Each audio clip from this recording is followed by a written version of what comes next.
अस्सलाम वालेकुम दोस्तों। पाकिस्तान में इस वक्त दो मुतज़ाद राय सामने आ रहे हैं।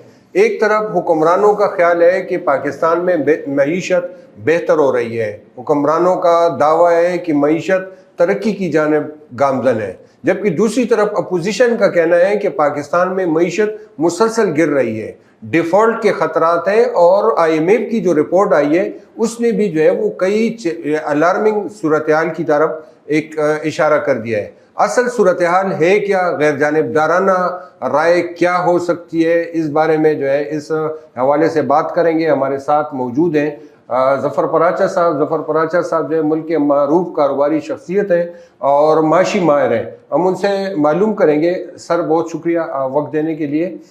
ये बताइए कि इस वक्त एक्चुअल सूरत हाल है क्या?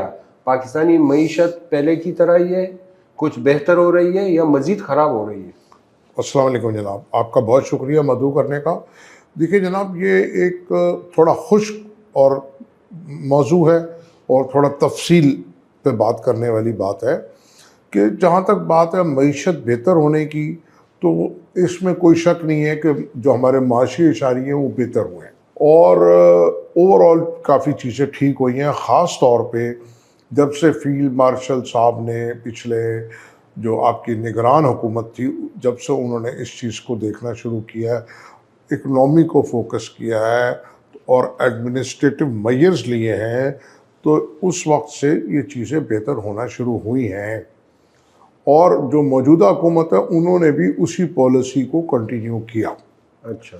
लेकिन हर चीज़ के माइनस प्लस पॉइंट होते हैं, पॉन एंड कॉन्स होते हैं। तो सिर्फ अगर किसी ने हुकूमत के या हुक्मरानों के जहन में ये बात बैठा दी है कि जो आपका स्टॉक एक्सचेंज है अगर वो ऊपर जाएगा तो इसका मकसद है मुल्क तरक्की कर रहा है, यानी कि बैरोमीटर ये है। या अगर डॉलर को आपने एक जगह रोका हुआ है, चाहे नीचे जाने से या ऊपर जाने से रोका हुआ है, तो ये तरक्की है, ऐसा नहीं है। और हर चीज़ का नेगेटिव पॉजिटिव पहलू होते हैं। तो जो माहिर माशियात होगा या माहिर तालीम होगा या माहिर तिब होगा, मेडिकल का, हर आदमी की अपने अपने शोबे में एक्सपर्टी होती है। बिल्कुल। अगर आप डॉक्टर को दिखाते हैं तो अगर आपको प्रेस्क्रिप्शन लिखता है तो वो उन दवाओं का एक कम्बिनेशन बनाता है कि ये दवा दूंगा, इसका क्या साइड इफ़ेक्ट है, इस साइड इफ़ेक्ट को इस दवा से मैंने दूर करना है। या अगर आप किसी फिजियोथेरेपिस्ट के पास जाते हैं, वो आपका ये एक प्रेशर पॉइंट दबाता है, तो उसको पता दूसरा भी दबाना है, तीसरा भी, चौथा भी, पांचवा भी, किस चीज़ का क्या इफेक्ट आएगा। बिल्कुल। तो मैं ये कहना चाहता हूँ कि इस वक्त बदकिस्मती से ये हुआ है कि हमने 2-3 चीज़ों को पकड़ लिया है। अच्छा। और बाकी चीज़ों को छोड़ दिया। ठीक है। और वो जो हमने जो 2-3 चीज़ों को टारगेट कर लिया है, उसके जो अब रिजल्ट्स हैं, गुड और बैड ज़्यादा, अच्छा। वो अब आना शुरू हो गए। अच्छा, मनफी असरात सामने आना शुरू हो मनफी गए। असरात सामने आना शुरू हो गए। जैसे हम पिछले दिनों कोट करते थे, जी हमारा ट्रेड डेफिसिट गैप ख़त्म हो गया, सरप्लस में चले गए हम, करंट अकाउंट खसारा, बहुत खुश थे। अब कुछ माइनस में चला गया, कोई बात नहीं, क्योंकि ये हमेशा से हम माइनस में ही रहे हैं, क्योंकि हम इंपोर्ट बेस्ड कंट्री हैं। बिल्कुल। और एक्सपोर्ट हमारी कम रही है। लेकिन हमने इंपोर्ट पे पाबंदी लगाई और टैरिफ को बढ़ाया। टैरिफ बढ़ाना कोई मसले का हल नहीं है, क्योंकि जब हमने इंपोर्ट को रोका और टैरिफ बढ़ाया तो हमारा जो एक्सपोर्ट है उसमें 50 to 60% जो कंपोनेंट है वो इंपोर्टेड आइटम है। बिल्कुल। अगर इंपोर्ट कम हुई तो एक्सपोर्ट भी कम हुई। फिर उसके साथ साथ जो हमारे पास मल्टीनेशनल थे, जब हमने उनका प्रॉफिट ले जाने से उनको रोका, कम किया जो भी, और उसके साथ साथ टैक्स का रेट बढ़ाया। पिछले 2 सालों में अगर हम देखें तो टैक्स आपका जो 6,500 बिलियन था वो जाके 1200-1300 बिलियन पे चला गया, डबल से भी ज़्यादा बढ़ा। तो वो आपने टैक्स लिया नहीं, अब आपने छीना है। बिल्कुल। टैक्स लेना अलग चीज़ है और एक छीनना अलग चीज़ है। उसका रिजल्ट अब इस साल आपको क्या आया कि मल्टीनेशनल भी चली गई आपका फ्लाइट ऑफ कैपिटल भी हो गया, और आपका जो लोकल इंडस्ट्रियलिस्ट था, लोकल इन्वेस्टर था, वो दुबई में प्रॉपर्टी खरीदने में नंबर 1 है। अच्छा। और दुबई में वो अपना रजिस्ट्रेशन में पाकिस्तानी कंपनीज नंबर 1 है। तो ये एक अलमिया हुआ ना। जी जी। फिर उसके साथ साथ मैं बात करूंगा फॉरेन एक्सचेंज की। वो आपने ओवर रेगुलेटेड कर दिया। अच्छा, आप डॉलर और बाकी करेंसी की बात कर जब रहे हैं। आप खरीदने जाते हैं, आप बायोमेट्रिक करें, आप फलाना करें, आप यूं करें और वो करें, और दिन ब दिन हम उसको सख्ती करते जा रहे हैं। 1947 नहीं, मैं कहूँगा आप 1857 के ज़माने में ले गए अच्छा। उस फॉरेन एक्सचेंज को, जबकि दुनिया अब एक ग्लोबल विलेज है। 1 क्लिक पे हर चीज़ मौजूद है। आपको अगर पैसे बाहर भेजने हैं, कई ऐप्स मौजूद है। बिल्कुल। USDT, बिटकॉइन, पता नहीं कितने क्रिप्टो हैं। आप एक 1 क्लिक करें, वो आपको कहे ये रेट है इतना रुपया, वो चला जाएगा। तो अब मुझे नहीं समझ में आता कि इनके एडवाइजर्स कौन है। या तो वो 1857 वाले हैं, या फिर वो डंडा चलाने वाले हैं। या ये भी हो सकते है, जिस तरफ आपने इशारा किया कि कुछ डॉक्टर होते हैं, कुछ इंजीनियर होते हैं, तो या तो मईशत को ऐसे लोगों से जो है वो ठीक करने की कोशिश की जा रही है जिनका मईशत काम ही नहीं है। मईशत काम नहीं है, फिर उसके अलावा अगर उनका काम है तो उनकी इंटेंशन सही नहीं है। अच्छा। ये बातें मैंने आपके प्रोग्राम में पहले भी कई दफ़ा कही हैं, और मुख्तलिफ TV चैनल्स पे, कि जो हमारे यहाँ पॉलिसी बनाई जाती है उसमें बैड इंटेंशन होती है। अच्छा। बैकडोर से कैसे पैसे बनाने, ये कोई रॉकेट साइंस नहीं है। माहिर माशियात या माहिर तालीम या माहिर मालिज या माहिर माहौलियात, ये एक आम सी बातें हैं, आम चीज़ें हैं। यानी ये नीयत का रॉकेट साइंस नहीं है। यानी नीयत का आप कह रहे हैं कि नीयत ठीक नहीं है। और ये तो अभी जो IMF की रिपोर्ट आई है उसमें भी कहा है कि यहाँ पॉलिसियाँ, यहाँ जो आपके जो माशी और सियासी अशराफिया है उसके हक में बनती है। ऐसा ही है।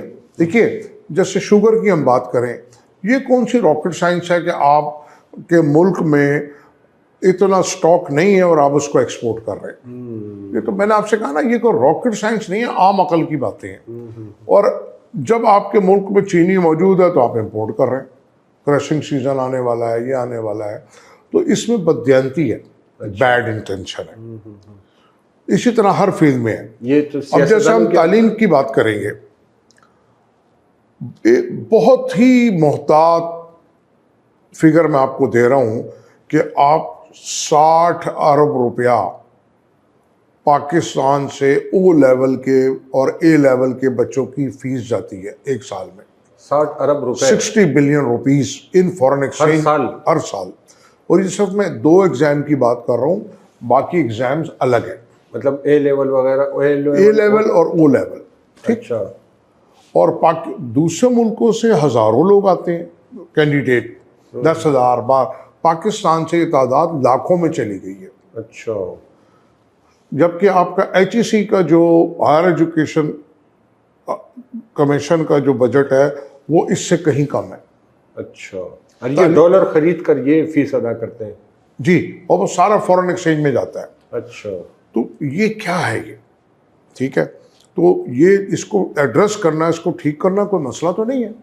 लेकिन अब जिन जिन लोगों के जो हमारे यहाँ जो माफियाज बन गए, हर चीज़ का माफिया है।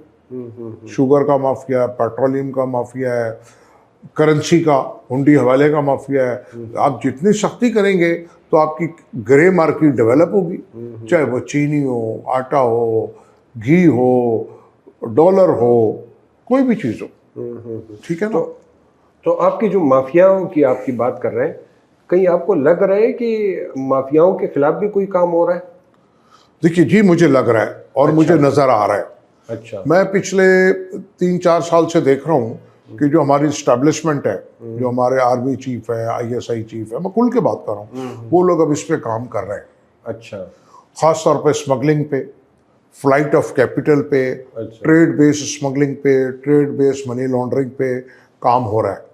और यही वजह है कि आपके मुल्क में दहशतगर्दी बढ़ रही है, क्योंकि तमाम सियासी जमातें और तमाम मजहबी जमातें डायरेक्ट इनडायरेक्ट स्मगलिंग में इन्वॉल्व है।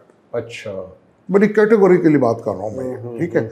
आप देखते हैं, आपने ईरान बॉर्डर पे, अफगानिस्तान बॉर्डर पे इमिग्रेशन पॉलिसी को इम्प्लीमेंट किया, थी तो पहले पता लगा जी 8-8 9 महीने का धरने हो गए।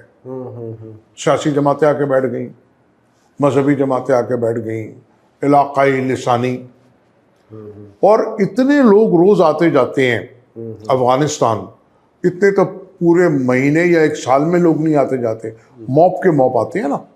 उनका काम सिर्फ और सिर्फ स्मगलिंग है। हजारों लोग जा रहे हैं, हजारों आ रहे हैं।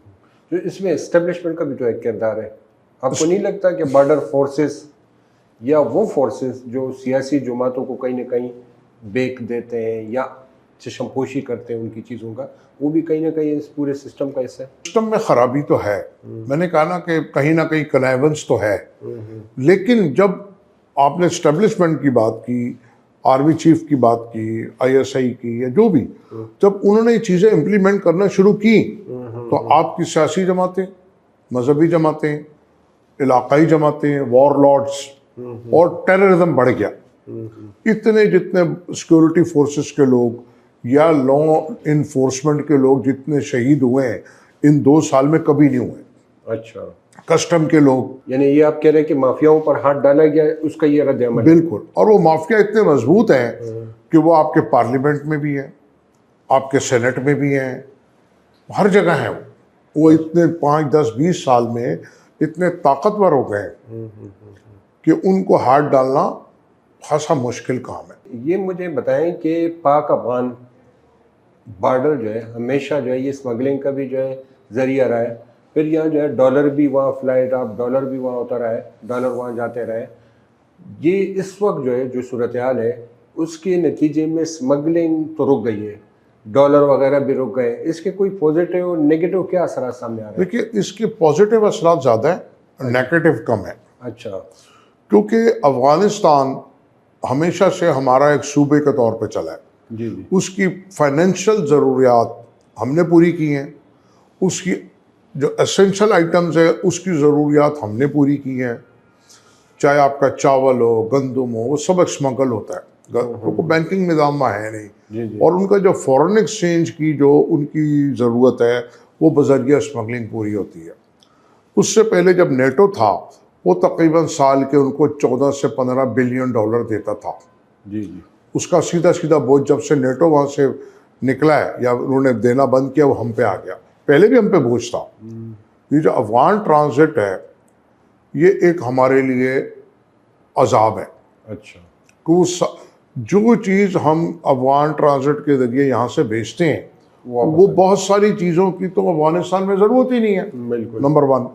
नंबर 2, वहाँ पे से कि अगर जूते चाहिए 2 कंटेनर, पता लगा आ रहे हैं 200 कंटेनर, बिल्कुल, तो बाकी 198 तो वापस पाकिस्तान आ रहे हैं या रास्ते में खुल रहे हैं। तो इसने भी हमारी मईशत को तबाह किया, लेकिन उसमें अफगानिस्तान का कसूर नहीं है। जी जी, कसूर हमारा है, बिल्कुल। जो हम लोग कनाइवेंस करके मिलजुल के मिली भगत करके और गड़बड़ करते हैं। इसी तरह ईरान है, उसकी सारी फॉरेन एक्सचेंज की ज़रूरियात हमारे ज़रिए पूरी होती है। अब वो जो फॉरेन एक्सचेंज की ज़रूरत पूरी होती है वो in shape of dollar, in shape of gold, in shape of goods. जैसे अफगानिस्तान हम कहते हैं और ईरान हम कहते हैं हम बार्टर करते हैं, तो वो ईरान से तो सामान आता ज़रूर है लेकिन उसके सामने जाता नहीं है, वो सिर्फ कागजी कार्रवाई पूरी हो जाती है। इसी तरह अफगानिस्तान सामान जाता है जो हमारे बहुत से आइटम है और वो पैसे हवाले के ज़रिए घूम जाते हैं बाहर। जैसे एक चावल है उसमें एक्सपोर्ट के अंदर, जैसे मैंने आपसे जिक्र किया ओवर इनवाइस का, वहाँ अंडर इनवाइस होती है बहुत सी चीज़ें जो एक्चुअल अफगानिस्तान जाती हैं। अच्छा, अफगान ट्रेड ट्रांजिट की बात मैं नहीं कर रहा, हाँ, जो बायलैटरल है दोनों मुल्कों, जो बार्टर सिस्टम के जरिए जो चीज़ें उनको भेजते हैं वो अंडर इनवाइस होती है। 10 लाख डॉलर का सामान किया, 5 लाख डॉलर लिख दिया। अच्छा, और वो 5 लाख डॉलर जैसे तैसे आया और वो 5 लाख फ्लाइट ऑफ कैपिटल हो गया। उसने दुबई में इधर उधर दे दिया। एक्चुअल तो वो 5 लाख भी नहीं आता, उनको बैंकिंग चैनल नहीं है। जी जी जी। वो ये दिखा देता बॉर्डर पे जी मैं $5 लाख कैश लेके आया हूँ। तो वो जो एक इजाफी बोझ है हमारे मुल्क पे अफगान महाजरीन के अलावा जी जी जी। उनकी ज़रूरियात हैं फॉरेन एक्सचेंज की, दूसरी चीज़ों की। अभी मैं आपको एक मिसाल दूंगा, आज मुर्गी के गोश्त की जी जी।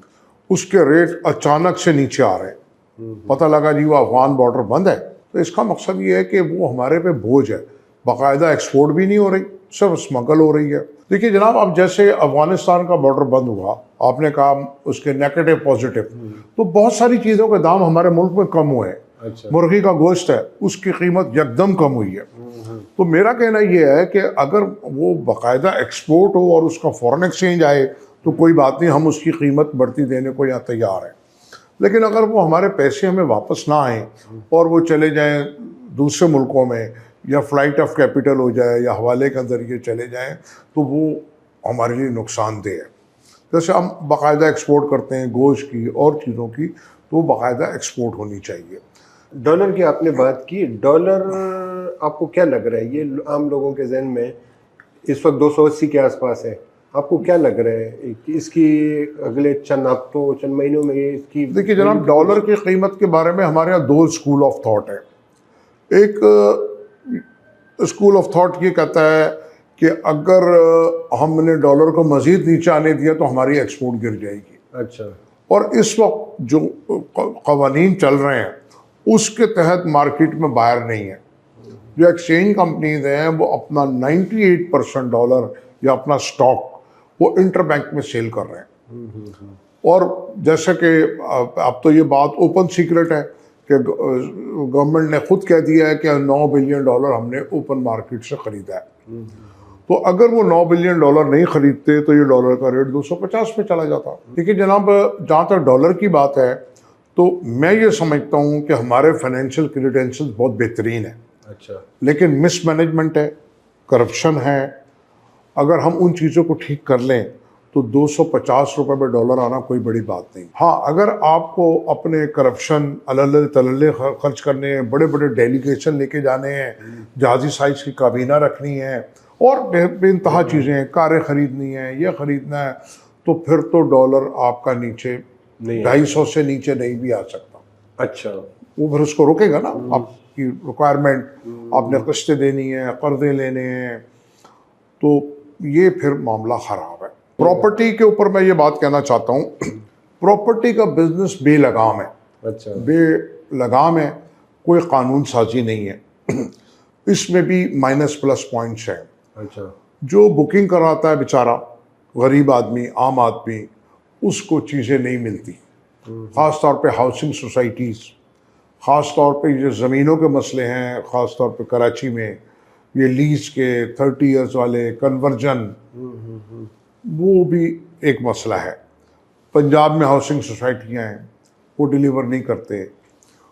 तो मेरा कहना ये है कि उसके लिए भी रीस्ट्रक्चरिंग की ज़रूरत है, पहली बात। और जो ये बुकिंग वाला मसला है ये ख़त्म होना चाहिए। अच्छा। मेरे बहुत से साथी नाराज़ हो जाते हैं मेरी इस बात से, क्योंकि मेरा भी यही बिज़नेस है, लेकिन मैं उस बिज़नेस के लिए फ़ायदे की बात नहीं कर रहा, मैं ओवरऑल बात कर रहा हूँ। भाई जैसे बाकी लोग फिनिश गुड करके बेचते हैं, कार वाला, मोटरसाइकिल वाला, तो ये जो बुकिंग वाला मामला अगर आप ख़त्म करेंगे तो आपकी प्रॉपर्टी की प्राइस भी नीचे आएगी, जो ओवर वैल्यू है मेरी नज़र में, और जेन्युइन लोग बीच में आएंगे, एक्टिविटी चलेगी। जो प्रॉपर्टी का बिजनेस है, दो किस्म का बिजनेस है, एक कंस्ट्रक्शन है, डेवलपमेंट, और एक है डेवलपमेंट की आपने ज़रा रकबा लिया, उसको काटा पीटा और आपकी फूड सिक्योरिटी भी ख़राब हुई और आपकी वो प्लॉटिंग हो गई और वो अगले 50 साल में नहीं बनना, और फाइलें ही चल रही पड़ा रहेगा वो। तो वर्टिकल कंस्ट्रक्शन होनी चाहिए और नए शहर आबाद होने चाहिए। फिल वक्त जो टैक्सेस का निज़ाम है, फौरी तौर पे तो मुझे नज़र नहीं आता बूम इसके अंदर, बूम नज़र नहीं आता, क्योंकि एक तो फंड्स की प्रॉब्लम है, लोगों की बाइंग पावर की प्रॉब्लम है, फिर बेतहाशा टैक्सेस की बात है, और कॉस्ट ऑफ कंस्ट्रक्शन जो है वो बहुत बढ़ गया। परचेज पावर नहीं है, परचेज पावर नहीं है, ये हर जगह ये मामला चल रहा है। तो रीस्ट्रक्चरिंग की ज़रूरत है, बड़े सख्त एहतसाब की ज़रूरत है, विदाउट एनी कॉम्प्रोमाइज़। तो अगर हम लोग ये सोचें कि नाउ और नेवर, तब तो मामला ठीक हो सकते हैं। लेकिन अगर हम अपनी मराद देखें, अपनी तनख्वाहें देखें और अपने क्या कहते हैं ताउमर फ़वाइद देखें तो वो फिर मुश्किल है चीज़ें ठीक होना। नहीं, चीज़ें ठीक होंगी तो ताउमर देने के लिए कौम तैयार भी है, लेकिन अगर वो देखेंगी कि चीज़ें ठीक हो रही है। लेकिन अगर ठीक नहीं होती तो आईनी तहफ़्फ़ुज़ भी आपका कुछ नहीं बिगाड़ सकता। ज़ाहिर है कि आवाम के अंदर जब भूख, बेरोज़गारी होगी और महंगाई होगी तो उसका एक लावा पकेगा, तो चीज़ें ठीक होनी चाहिए। इशूज़ और मसाइल की एक अंबार है और इस पर पराचा साहब बहुत शुक्रिया, इस पर मज़ीद भी बात करेंगे। ज़ाहिर है कि ये बहुत पहले भी मौज़ूआत हैं। और नाज़रीन आपका भी शुक्रिया, आपके कोई इस हवाले से कोई सवालात हो तो वो सवालात कमेंट्स बॉक्स में लाजमी सवालात लिखें, हम उस पर कोशिश करेंगे कि उस पर भी बात हो। बहुत शुक्रिया, अल्लाह हाफ़िज़।